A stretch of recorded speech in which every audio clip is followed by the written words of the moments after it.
Corpse the Blood Drinker by Songling Pu. Night was slowly falling in the narrow valley.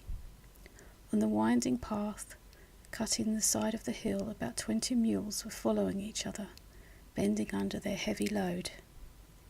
The muleteers, being tired, did not cease to hurry forward their animals, abusing them with coarse voices. Comfortably seated on mules with large pack saddles, 3 men were going along at the same pace as the caravan of which they were masters.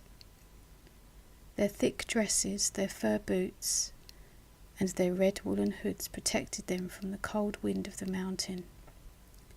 In the darkness, rendered thicker by a slight fog, the lights of a village were shining, and soon the mules, hurrying all together, jostling their loads, crowded before the only inn of the place. The 3 travellers, happy to be able to rest, got down from their saddles when the innkeeper came out on the step of his door and excused himself, saying all his rooms were taken. I have still, it is true, a large hall the other side of the street, but it is only a barn badly shut. I will show it to you. The merchants, disappointed, consulted each other with a look, but it was too late to continue their way. They followed their landlord. The hall that was shown to them was big enough, and closed at the end by a curtain. Their luggage was brought, the bedclothes rolled on the pack saddles were spread out, as usual, on planks and trestles. The meal was served in the general sitting room, in the midst of noise, laughing and movement, smoking rice, vegetables preserved in vinegar, and lukewarm wine served in small cups. Then everyone went to bed, the lights were put out, and profound silence prevailed in the sleeping village. Towards the hour of the rat, a sensation of cold and uneasiness awoke one of the 3 travellers named Wang Fu, happiness of the kings. He turned in his bed, but the snoring of his 2 companions annoyed him. He could not get to sleep.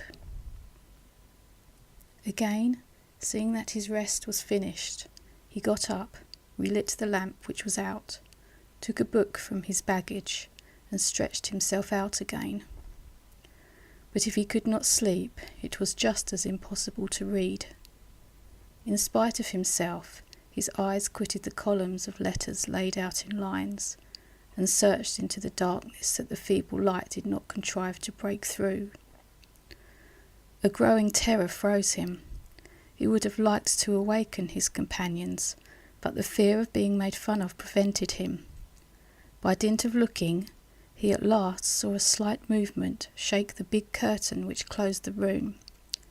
There came from behind a crackling of wood being broken. Then a long, painful, threatening silence began again.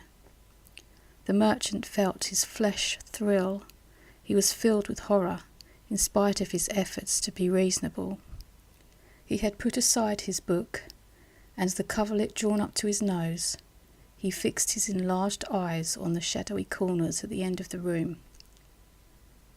The side of the curtain was lifted, a pale hand held the folds. The stuff, thus raised, permitted a being to pass, whose form, hardly distinct, seemed penetrated by the shadow. Happiness of Kings would have liked to scream. His contracted throat allowed no sound to escape. Motionless and speechless, he followed with his horrified look the slow movement of the apparition which approached. He, little by little, recognized the silhouette of a female, seen by her short quilted dress and her long, narrow jacket. Behind the body he perceived the curtain again moving. The spectre, in the meantime, bending over the bed of one of the sleeping travellers, appeared to give him a long kiss. Then it went towards the couch of the second merchant. Happiness of Kings distinctly saw the pale figure, the eyes, from which a red flame was shining, and sharp teeth, half exposed in a ferocious smile, which opened and shut by turns on the throat of the sleeper. A start disturbed the body under the cover. Then all stopped. The spectre was drinking in long draughts. Happiness of Kings, seeing that his turn was coming, had just strength enough to pull the coverlet over his head. He heard grumblings. A freezing breath penetrated through the wadded material. A paroxysm of terror gave the merchant full possession of his strength. With a convulsive movement he threw his coverlet on the apparition, jumped out of his bed, and, yelling like a wild beast, he ran as far as the door and flew away in the night. Still running, he felt the freezing breath on his back. He heard the furious growlings of the spectre. The prolonged howling of the unhappy man filled the narrow street and awoke all the sleepers in their beds. But none of them moved. They hid themselves farther and farther under their coverlets. These inhuman cries meant nothing good for those who should have been bold enough to go outside. The bewildered fugitive crossed the village, going faster and faster. Arriving at the last houses, he was only a few feet in advance and felt himself fainting. The road at the extremity of the village was bordered with narrow fields, shaded with big trees. The instinct of a hunted animal drove on the distracted merchant. He made a brisk turn to the right, then to the left, and threw himself behind the knotted trunk of a huge chestnut tree. The freezing hand already touched his shoulder. He fell senseless. In the morning, in broad daylight, 2 men who came to plough in this same field were surprised to perceive against the tree a white form, and, on the ground, a man stretched out. This fact coming after the howling in the night appeared strange to them. They turned back and went to find the chief of the elders. When they returned, the greater part of the inhabitants of the village followed them. They approached and found that the form against the tree was the corpse of a young woman, her nails buried in the bark.